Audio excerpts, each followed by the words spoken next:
की, भारत माता की। सेवाग्य संस्थानम द्वारा आयोजित युवा धर्म संसद के उद्घाटन सत्र में मंच पर आसीन जिन्होंने योग को घर घर का और पूरी दुनिया का योग बनाने का काम किया है, ऐसे पूज्य स्वामी रामदेव जी, और जिनका अभी हम सब लोगों ने बहुत ही सारगर्भित और पूरा विषय वस्तु से भरा हुआ उद्बोधन सुना, श्री राम जन्मभूमि तीर्थ क्षेत्र के ट्रस्ट के महासचिव आदरणीय चंपत राय जी, और जिनके संयोजन में ये शानदार कार्यक्रम आप सब और हम सब जिसमें सहभागी बन रहे हैं, ऐसे आचार्य मिथिलेश नंदिनी शरण जी,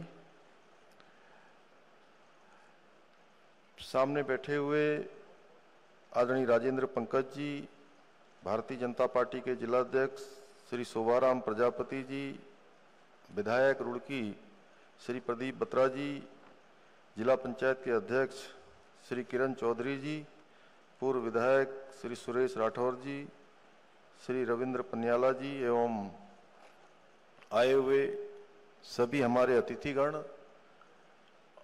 सभी विद्वानगण, सभी धर्म प्रेमी, और जिनके लिए ये आज इतना शानदार कार्यक्रम आयोजित हो रहा है, ऐसे मेरे युवा भाइयों एवं बहनों, उपस्थित पत्रकार मित्रों एवं छायाकार बंधुओं, मैं सबसे पहले तो राष्ट्र निर्माण का लक्ष्य लेकर देश की युवा शक्ति को सही दिशा देने के उद्देश्य से आयोजित हो रही इस धर्म संसद में उपस्थित आप सभी महानुभाव तथा समस्त युवा शक्ति का मां गंगा के इस शहर हरिद्वार और देवभूमि उत्तराखंड पधारने पर मैं आप सबका अपनी ओर से हार्दिक स्वागत करता हूं, आप सबका अभिनंदन करता हूं।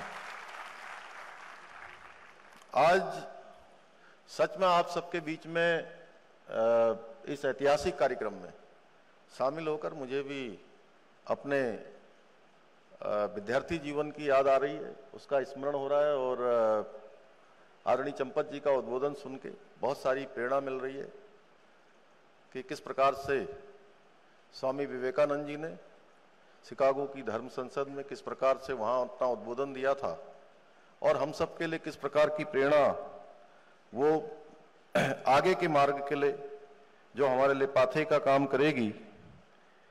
भाइयों बहनों, 11 सितंबर 1893, जिसके बारे में अभी आदरणीय चंपत जी ने यहाँ बहुत विस्तार से बताया, स्वामी विवेकानंद जी के द्वारा अमेरिका में शिकागो में दिए गए उद्बोधन को आधार मानकर यह कार्यक्रम आयोजित हो रहा है, जिसमें निश्चित रूप से हमारे देश की युवा शक्ति को राष्ट्र निर्माण में अपना योगदान किस प्रकार से सुनिश्चित करना है, यह संसद निश्चित रूप से उस दिशा में हम सबको प्रेरित करेगी।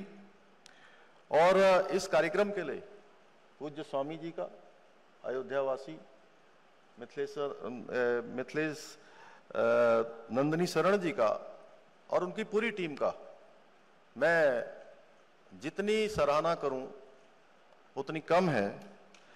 मैं क्योंकि ये संस्था हमारे समाज में निष्ठावान एवं जागरूक युवाओं के चरित्र निर्माण के लिए अनेक वर्षों से काम कर रही है।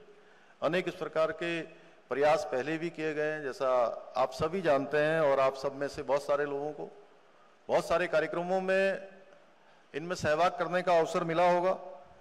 भाइयों बहनों, हम सभी जानते हैं कि आज हमारे आदरणीय प्रधानमंत्री नरेंद्र मोदी जी के नेतृत्व में आज भारतीय संस्कृति को संपूर्ण विश्व के अंदर पहचान मिल रही है।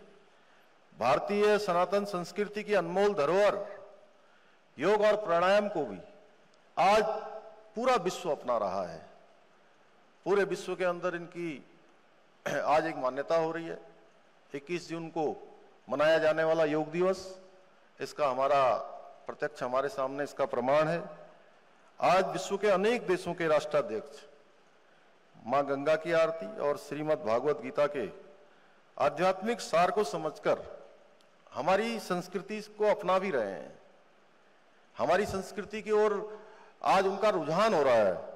भाइयों बहनों, भारतीय संस्कृति को संरक्षित और संवर्धित करने के साथ ही आदरणीय प्रधानमंत्री मोदी जी ने हमारे सामने 2047 में विकसित भारत का संकल्प रखा है और उसके लिए निरंतरता से आज काम भी हो रहा है।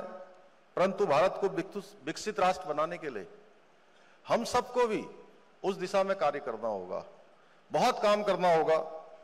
और इस ध्येय को पूरा करने में अगर किसी की सबसे महत्वपूर्ण भूमिका होने वाली है, अगले 25 साल जिनके कंधों पर है, तो वो कोई और नहीं है, हमारे देश के जो आज युवा धर्म संसद में शामिल होने वाले आप सब युवा भाई बहन हैं।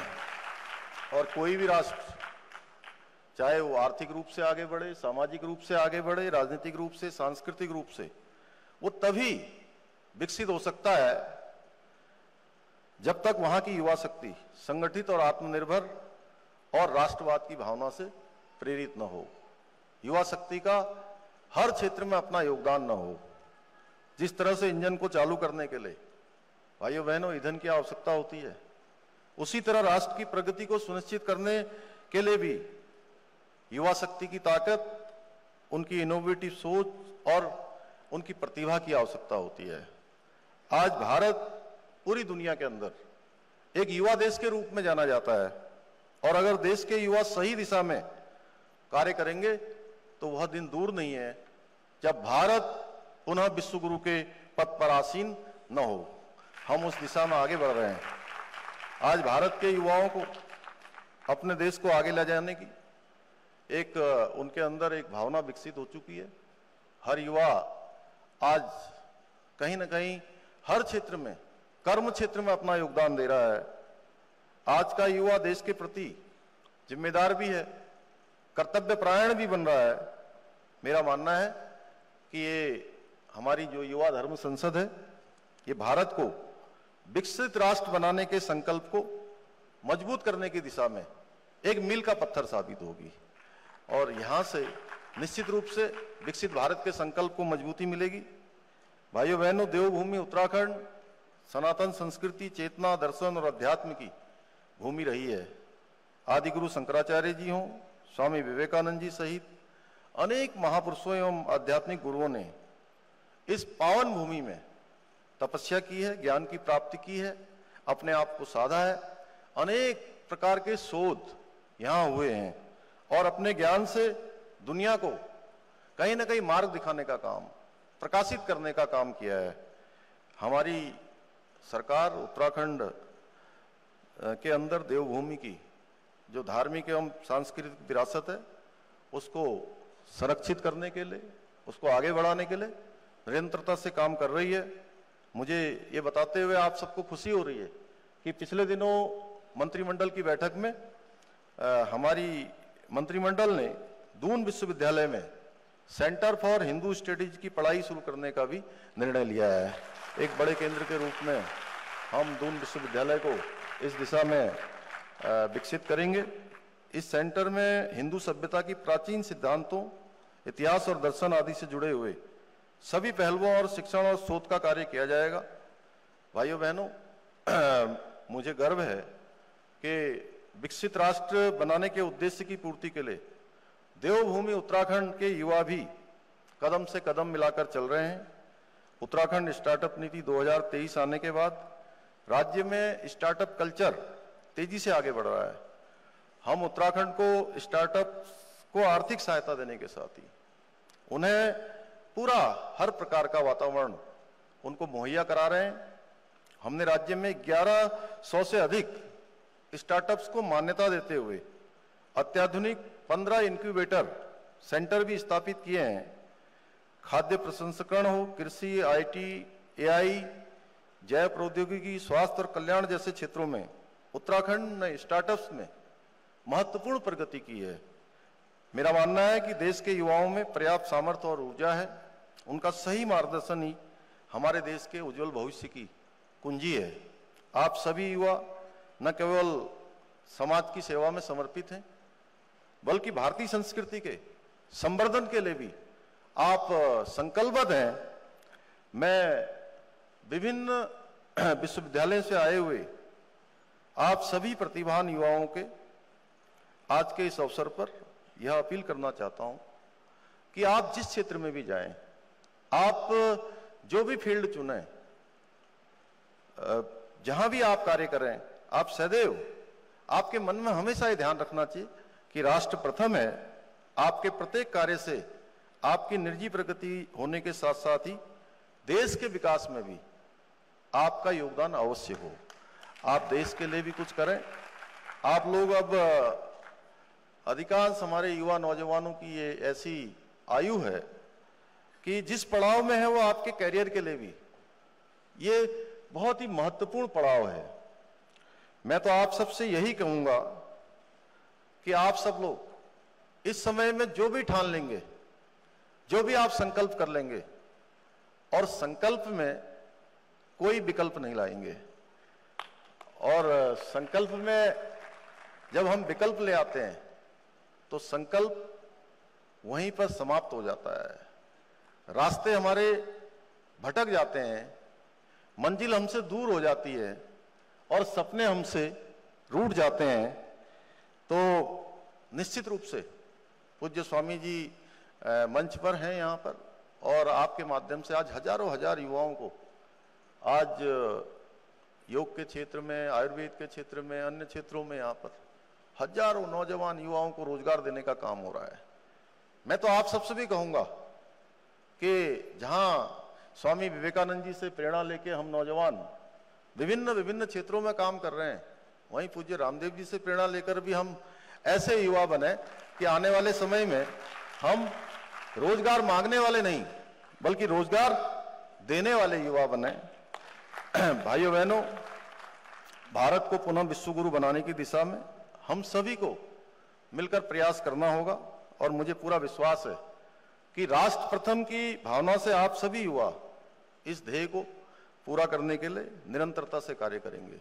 और स्वामी विवेकानंद जी ने कहा है कि मनुष्य अनंत शक्ति का और अनंत ऊर्जा का भंडार है। वो जिस दिशा में चाहे, वह जो बनना चाहे, जहां जाना चाहे वहां जा सकता है। केवल और केवल अपनी सोच को बनाने की जरूरत है, अपना संकल्प लेने की आवश्यकता है, और संकल्प लेकर पूरी ताकत से आगे बढ़ने की आवश्यकता है। सारे रास्ते स्वयं ही जो है आकाश, हवा, पानी और पृथ्वी हमारे लिए प्रशस्त कर देंगे।